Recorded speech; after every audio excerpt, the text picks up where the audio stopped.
बोलो गुरुदेव भगवान की जय। प्यारे कृष्ण कन्हैया लाल की जय। श्रीमद् भगवद गीता अध्याय 5 कर्म योग 6वें श्लोक से। संन्यासस्तु महाबाहो दुःखमाप्तुं योगतः योगयुक्तो मुनिर्ब्रह्म न चिरेणाधिगच्छति। भक्ति में लगे बिना केवल समस्त कर्मों का परित्याग करने से कोई सुखी नहीं बन सकता, परंतु भक्ति में लगा हुआ विचारवान व्यक्ति शीघ्र ही परमेश्वर को प्राप्त कर लेता है। तात्पर्य: सन्यासी दो प्रकार के होते हैं। मायावादी सन्यासी सांख्य दर्शन के अध्ययन में लगे रहते हैं तथा वैष्णव सन्यासी वेदांत सूत्रों के यथार्थ भाष्य भागवत दर्शन के अध्ययन में लगे रहते हैं। मायावादी सन्यासी भी वेदांत सूत्रों का अध्ययन करते हैं, किंतु वे शंकराचार्य द्वारा प्रणीत शारीरिक भाष्य का उपयोग करते हैं। भागवत संप्रदाय के छात्र 5 रात्रि की विधि से भगवान की भक्ति करने में लगे रहते हैं। अतः वैष्णव सन्यासियों को भगवान की दिव्य सेवा के लिए अनेक प्रकार के कार्य करने होते हैं। उन्हें भौतिक कार्यों से कोई सरोकार नहीं रहता, किंतु तो भी वे भगवान की भक्ति में नाना प्रकार के कार्य करते हैं। किंतु मायावादी सन्यासी जो सांख्य तथा वेदांत के अध्ययन एवं चिंतन में लगे रहते हैं, वे भगवान की दिव्य भक्ति का आनंद नहीं उठा पाते, क्योंकि उनका अध्ययन अत्यंत जटिल हो जाता है। अतः वे कभी कभी ब्रह्म चिंतन से ऊबकर समुचित बोध के बिना ही भागवत की शरण ग्रहण करते हैं। फलस्वरूप श्रीमद् भागवत का भी अध्ययन उनके लिए कष्टकर होता है। मायावादी सन्यासियों का शुष्क चिंतन तथा कृत्रिम साधनों से निर्विशेष विवेचना उनके लिए व्यर्थ होती है। भक्ति में लगे हुए वैष्णव सन्यासी अपने दिव्य कर्मों को करते हुए प्रसन्न रहते हैं और यह भी निश्चित रहता है कि वे भगवत धाम को प्राप्त होंगे। मायावादी सन्यासी कभी कभी आत्म साक्षात्कार के पथ से नीचे गिर जाते हैं और फिर से समाज सेवा परोपकार जैसे भौतिक कर्म में प्रवृत्त होते हैं। अतः निष्कर्ष यह निकला कि कृष्ण भावनामृत के कार्य में लगे रहने वाले लोग ब्रह्म अब्रह्म विषयक साधारण चिंतन में लगे सन्यासियों से श्रेष्ठ हैं, यद्यपि वे भी अनेक जन्मों के बाद कृष्ण भावना भावित हो जाते हैं। योग युक्तो विशुद्धात्मा विजितात्मा जितेन्द्रियः सर्वभूतात्म भूतात्मा कुर्वन्नपि न लिप्यते। जो भक्तिभाव से कर्म करता है, जो विशुद्ध आत्मा है और अपने मन तथा इंद्रियों को वश में रखता है, वह सबों को प्रिय होता है और सभी लोग उसे प्रिय होते हैं। ऐसा व्यक्ति कर्म करता हुआ भी कर्म कभी नहीं बनता। तात्पर्य: जो कृष्ण भावनामृत के कारण मुक्ति पथ पर हैं, वह प्रत्येक जीव को प्रिय होता है और प्रत्येक जीव उसके लिए प्यारा है। यह कृष्ण भावनामृत के कारण होता है। ऐसा व्यक्ति किसी भी जीव को कृष्ण से पृथक नहीं सोच पाता। जिस प्रकार वृक्ष की पत्तियां तथा टहनियां वृक्ष से भिन्न नहीं होती, वह भली भांति जानता है कि वृक्ष की जड़ में डाला गया जल समस्त पत्तियों तथा टहनियों में फैल जाता है, अथवा आमाशय को भोजन देने से शक्ति स्वतः पूरे शरीर में फैल जाती है। चूँकि कृष्ण भावनामृत में कर्म करने वाला सबों का दास होता है, अतः वह हर एक को प्रिय होता है। चूँकि प्रत्येक व्यक्ति उसके कर्म से प्रसन्न रहता है, अतः उसकी चेतना शुद्ध रहती है। चूँकि उसकी चेतना शुद्ध रहती है, अतः उसका मन पूर्णतया नियंत्रण में रहता है। मन के नियंत्रित होने से उसकी इंद्रियां संयमित रहती हैं। चूँकि उसका मन सदैव कृष्ण में स्थिर रहता है और अतः उसके विचलित होने का प्रश्न ही नहीं उठता। न ही उसे कृष्ण से संबद्ध कथाओं के अतिरिक्त अन्य कार्यों में अपनी इंद्रियों को लगाने का अवसर मिलता है। वह कृष्ण कथा के अतिरिक्त और कुछ सुनना नहीं चाहता। वह श्री कृष्ण को अर्पित किए हुए भोजन के अतिरिक्त अन्य कुछ नहीं खाना चाहता और न ऐसे किसी स्थान में जाने की इच्छा रखता है जहाँ श्री कृष्ण संबंधी कार्य न होता हो। अतः उसकी इंद्रियां वश में रहती हैं। ऐसा व्यक्ति जिसकी इंद्रियां संयमित हों हो वह किसी के प्रति अपराध नहीं कर सकता।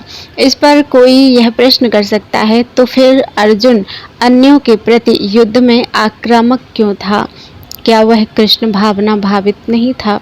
वस्तुतः अर्जुन ऊपर से ही आक्रामक था, क्योंकि जैसा कि द्वितीय अध्याय में बताया जा चुका है, आत्मा के अवध्य होने के कारण युद्ध भूमि में एकत्र हुए सारे व्यक्ति अपने अपने स्वरूप में जीवित बने रहेंगे।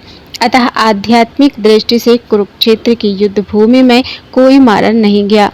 वहां पर स्थित श्री कृष्ण की आज्ञा से केवल उनके वस्त्र बदल दिए गए।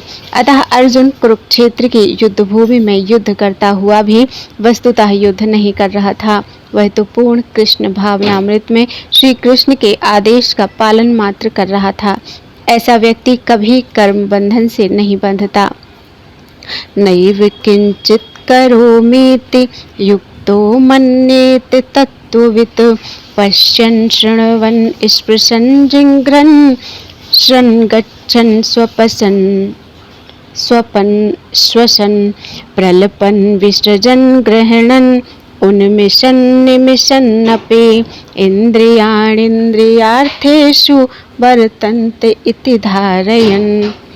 दिव्य भावनामृत युक्त पुरुष देखते, सुनते, स्पर्श करते, सूंघते, खाते, चलते फिरते, सोते तथा श्वास लेते हुए भी अपने अंतर में सदैव यही जानता रहता है कि वास्तव में वह कुछ भी नहीं करता। बोलते, त्यागते, ग्रहण करते या आंखें खोलते बंद करते हुए भी वह यह नहीं जानता रहता है कि भौतिक इंद्रियां अपने विषयों में प्रवृत्त हैं और वह इन सब से पृथक है। तात्पर्य: चूंकि कृष्ण भावना भावित व्यक्ति का जीवन शुद्ध होता है, फलतः उसे निकट तथा दूरस्थ 5 कारणों कर्ता, कर्म, अधिष्ठान, प्रयास तथा भाग्य पर निर्भर किसी कार्य से कुछ लेना देना नहीं रहता। इसका कारण यही है कि वह भगवान की दिव्य सेवा में लगा रहता है। यद्यपि ऐसा प्रतीत होता है कि वह अपने शरीर तथा इंद्रियों से कर्म कर रहा है, किंतु वह अपनी वास्तविक स्थिति के प्रति सचेत रहता है, जो कि आध्यात्मिक व्यस्तता है।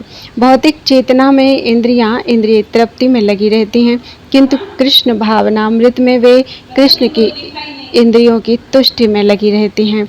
अतः कृष्ण भावना भावित व्यक्ति सदा मुक्त रहता है, भले ही वह ऊपर से भौतिक कार्यों में लगा हुआ दिखाई पड़े।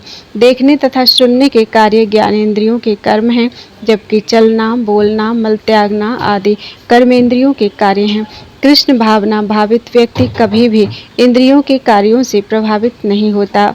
वह भगवत सेवा के अतिरिक्त कोई दूसरा कार्य नहीं कर सकता, क्योंकि उसे ज्ञात है कि वह भगवान का शाश्वत दास है। ब्रह्मण्याधाय कर्माणि संगं त्यक्त्वा करोति यः लिप्यते न स पापेन पद्मपत्रमिवाम्भसा। जो व्यक्ति कर्म फलों को परमेश्वर को समर्पित करके आसक्ति रहित होकर अपना कर्म करता है, वह पाप कर्मों से उसी प्रकार अप्रभावित रहता है जिस प्रकार कमल पत्र जल से अस्पृश्य रहता है। तात्पर्य: यहाँ पर ब्रह्मणि का अर्थ कृष्ण भावनामृत में है। यह भौतिक जगत प्रकृति के 3 गुणों की समग्र अभिव्यक्ति है, जिसे प्रधान की संज्ञा दी जाती है। वेद मंत्र सर्वम ह्येतद् ब्रह्म, मांडुक्य उपनिषद तस्माद् एतद् ब्रह्म नाम रूपम अन्नम च जायते, मुंडक उपनिषद तथा भगवद गीता में मम योनिर महद ब्रह्म से प्रकट है कि जगत की प्रत्येक वस्तु ब्रह्म की अभिव्यक्ति है। और यद्यपि कार्य भिन्न भिन्न रूप में प्रकट होते हैं, किंतु तो भी वे कारण से अभिन्न हैं। ईशोपनिषद में कहा गया है कि सारी वस्तुएं परब्रह्म या श्री कृष्ण से संबंधित हैं, अतएव वे केवल उन्हीं की हैं जो यह भली भांति जानता है कि प्रत्येक वस्तु श्री कृष्ण की है और वे ही प्रत्येक वस्तु के स्वामी हैं। अतः प्रत्येक वस्तु भगवान की सेवा में ही नियोजित है। उसे स्वभावतः शुभ अशुभ कर्म फलों से कोई प्रयोजन नहीं रहता।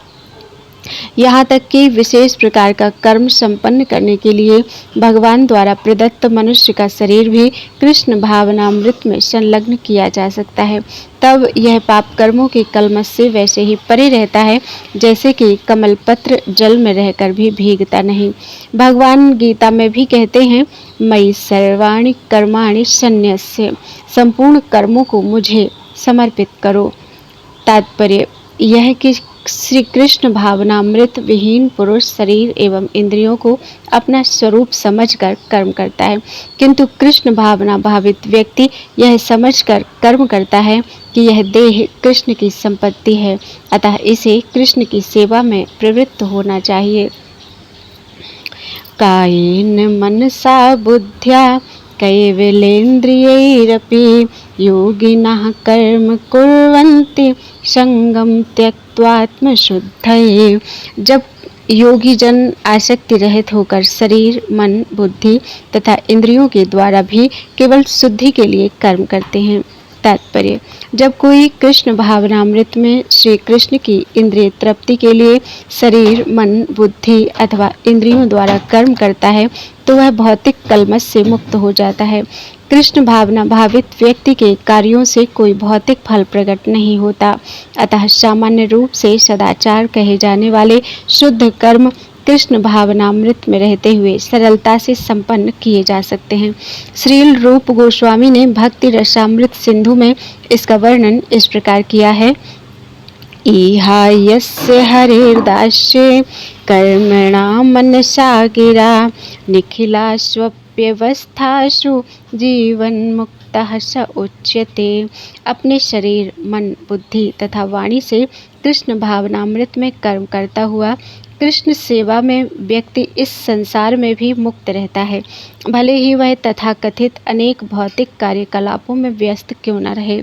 उसमें अहंकार नहीं रहता क्योंकि वह इसमें विश्वास नहीं रखता कि वह भौतिक शरीर है अथवा यह शरीर उसका है। वह जानता है कि वह यह शरीर नहीं है और न यह शरीर ही उसका है, वह स्वयं श्री कृष्ण का है और उसका यह शरीर भी श्री कृष्ण की संपत्ति है। जब वह शरीर, मन, बुद्धि, वाणी, जीवन, संपत्ति आदि से उत्पन्न प्रत्येक वस्तु को जो भी उसके अधिकार में है श्री कृष्ण की सेवा में लगाता है तो वह तुरंत श्री कृष्ण से जुड़ जाता है। वह श्री कृष्ण से एक रूप हो जाता है और उस अहंकार से रहित होता है जिसके कारण मनुष्य सोचता है कि मैं शरीर हूँ। यही कृष्ण भावनामृत की पूर्ण अवस्था है। युक्तः कर्म फलं त्यक्त्वा शान्तिमाप्नोति नैष्ठिकीम् अयुक्तः कामकारेण फले तो निवध्यते। निश्चल भक्त शुद्ध शांति प्राप्त करता है क्योंकि वह समस्त कर्म फल मुझे अर्पित कर देता है, किंतु जो व्यक्ति भगवान से युक्त नहीं है और जो अपने श्रम का फलकामी है वह बंध जाता है। तात्पर्य एक कृष्ण भावना भावित व्यक्ति तथा एक देहात्म बुद्धि वाले व्यक्ति में यह अंतर है कि पहला तो श्री कृष्ण के प्रति आसक्त रहता है जबकि दूसरा अपने कर्मों के फल के प्रति आसक्त रहता है। जो व्यक्ति श्री कृष्ण के प्रति आसक्त रहकर उन्हीं के लिए कर्म करता है वह निश्चय ही मुक्त पुरुष है और उसे अपने कर्म फल की कोई चिंता नहीं होती। भागवत में किसी कर्म के फल की चिंता का कारण परम सत्य के ज्ञान के बिना द्वैत भाव में रहकर कर्म करना बताया गया है। श्री कृष्ण श्री भगवान हैं। कृष्ण भावनामृत में कोई द्वैत नहीं रहता। जो कुछ विद्यमान है वह श्री कृष्ण की शक्ति का प्रतिफल है और श्री कृष्ण सर्व मंगलमय हैं, अतः कृष्ण भावनामृत में संपन्न सारे कार्य परम पद पर हैं। वे दिव्य होते हैं और उनका कोई भौतिक प्रभाव नहीं पड़ता। इस कारण श्री कृष्ण भावनामृत में जीव शांति से पूरित रहता है, किंतु जो इंद्रिय तृप्ति के लिए लाभ के लोभ में फंसा रहता है उसे शांति नहीं मिल सकती। यही कृष्ण भावनामृत का रहस्य है। यह अनुभूति कि श्री कृष्ण के अतिरिक्त कुछ भी नहीं है शांति तथा अभय का पद है। सर्वकर्माणि मनसा सन्न्यस्यास्ते सुखं वशी नवद्वारे पुरे देहि नैव कुर्वन्न कारयन्। जब देहधारी जीवात्मा अपनी प्रकृति को वश में कर लेता है और मन से समस्त कर्मों का परित्याग कर देता है, तब वह 9 द्वारों वाले नगर अर्थात भौतिक शरीर में बिना कुछ किए कराए सुखपूर्वक रहता है। तात्पर्य: देहधारी जीवात्मा 9 द्वारों वाले नगर में वास करता है। शरीर अथवा नगर रूपी शरीर के कार्य प्राकृतिक गुणों द्वारा स्वतः संपन्न होते हैं। शरीर की परिस्थितियों के अनुसार रहते हुए भी जीव इच्छानुसार इन परिस्थितियों के परे भी हो सकता है। अपनी परा प्रकृति को विस्मृत करने के ही कारण वह अपने को शरीर समझ बैठता है और इसीलिए कष्ट पाता है। कृष्ण भावनामृत के द्वारा वह अपनी वास्तविक स्थिति को पुनः प्राप्त कर सकता है और इस देह बंधन से मुक्त हो सकता है। अतः ज्यों ही कोई कृष्ण भावनामृत को प्राप्त होता है, तुरंत ही वह शारीरिक कार्यों से सर्वथा विलग हो जाता है। ऐसे संयमित जीवन में, जिसमें उसकी कार्य प्रणाली में परिवर्तन आ जाता है, वह 9 द्वारों वाले नगर में सुखपूर्वक निवास करता है। ये 9 द्वार इस प्रकार हैं: 9 द्वारे पुरे देहि हंसो लेलायते बहिः वशी सर्वस्य लोकस्य स्थावरस्य चरस्य च। जीव के शरीर के भीतर वास करने वाले भगवान ब्रह्मांड के समस्त जीवों के नियंता हैं।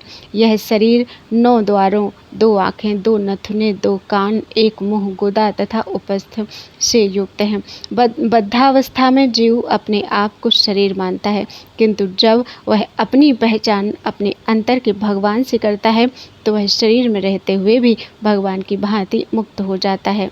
श्वेताश्वतर उपनिषद। अतः कृष्ण भावना भावित व्यक्ति शरीर के बाह्य तथा आंतरिक दोनों कर्मों से मुक्त रहता है।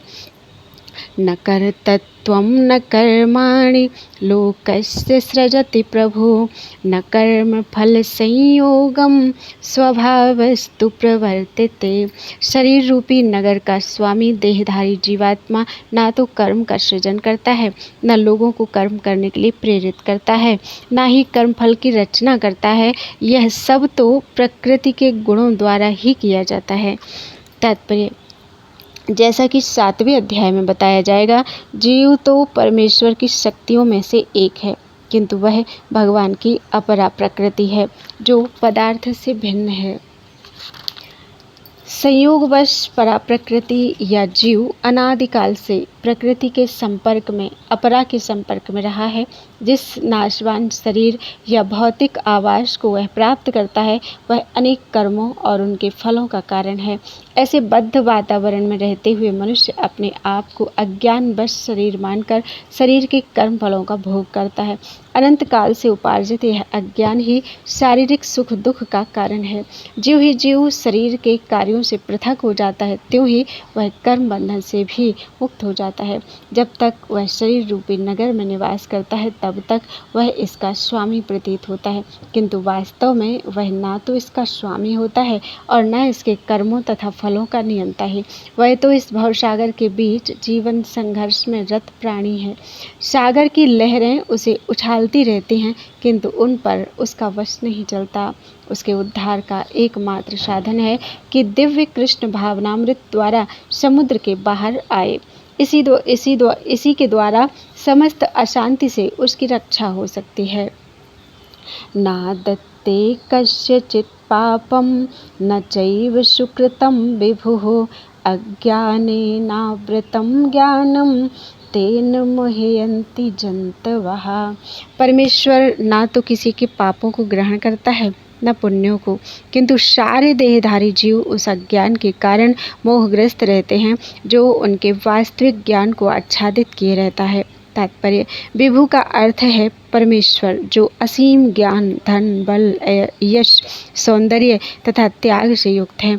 वह सदैव आत्म तृप्त और पाप पुण्य से अविचलित रहता है। वह किसी भी जीव के लिए विशिष्ट परिस्थिति नहीं उत्पन्न करता, अपितु जीव अज्ञान से मोहित होकर जीवन की ऐसी परिस्थिति की कामना करता है जिसके कारण कर्म तथा फल की श्रृंखला आरंभ होती है।